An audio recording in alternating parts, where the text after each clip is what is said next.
the University of Johannesburg. And it comes, of course, as the developing story of this hour is the resignation of IDAC head Advocate Andrea Johnson, the president accepting that resignation. Dr. Ngcaweni, always a pleasure to talk to you. This almost doesn't come as a surprise, really.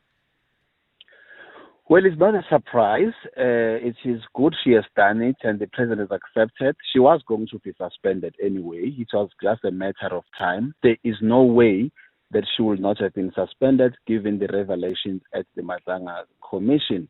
The issue that the listeners must be assured of is that even though she has resigned, she will continue to testify. She remains accountable to the commission as much as the commission has subpoenaed civilians, individuals who are not in the employ of the state. She retains the obligation to go and to testify and account at the Madlanga Commission, so at least the listeners can be assured that we have not seen the last of her testimony at the commission. Unless, of course, she falls ill again. But if she doesn't, as you say, she will be there answering the tough questions. I mean, we've unpacked, I suppose, over the recent days what has been exposed. How concerned are you, though, institutionally about what her processes and decision-making has meant for IDAC? You know, Bongani, when you lead an institution, public and private, but more so if it's public, you have an obligation of a duty to care, skill and diligence, which means to the extent that you are in that position, you are expected to manage it carefully. You must be diligent in how you execute that institution, which means all your decisions can stand up to scrutiny. You can defend them and you defend them with the evidence. Secondly, everybody who leads a public institution has an obligation to society to leave it better than you found it. But to do that, it doesn't occur at the instance of you exiting the institution. It occurs on the first instance when you join the institution with every decision that you make. Because cumulatively, those decisions are the ones that will make us say you led the institution well. If you leave it in tatters, as is the case, that is your legacy. That is the history, because it means in the decisions you are making, you did not exercise this duty to care, skill, and diligence.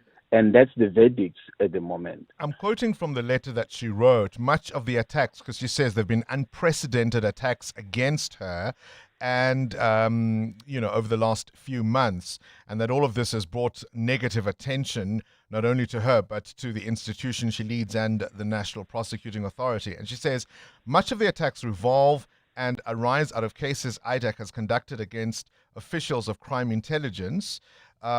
She says this, and then she says, I'm currently testifying at the Madlanga Commission, and again, the issues there are in the main about the above. This in itself, let alone the attacks on me, does not sit well with me.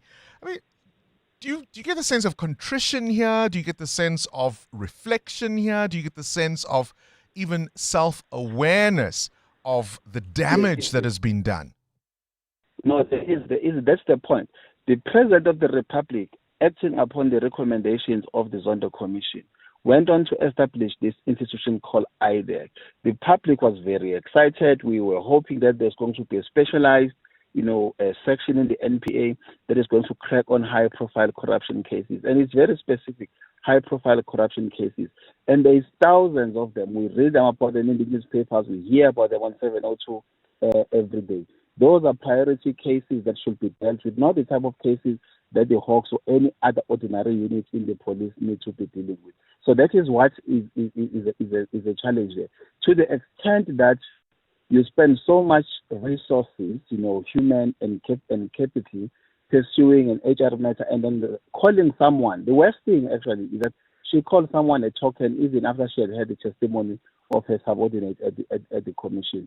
That is the worst thing. Bongani, on this radio, on every other radio station, once there's some reference to someone being called a token and so on, this thing is inflammatory in the Republic, because oftentimes when we look at who is being called, a token, it could be a black, it could be a woman, and so on, and it inflames in the public. So we've got to be very responsible when we lead public institutions and not say or do things that will end up in a situation that we have at the moment. You can't be in that position and say you call someone a token, but you never read the CV, because you are saying that this person was also part of a cabal, was part of the entire plot, and yet the person just, will have applied. And they failed to demonstrate, even at the commission itself, that this person will have been part of a prior arrangement. That is actually a stain on her part, over and above all the other revelations that you will call a black woman, a cabal, but we have not even seen her resume.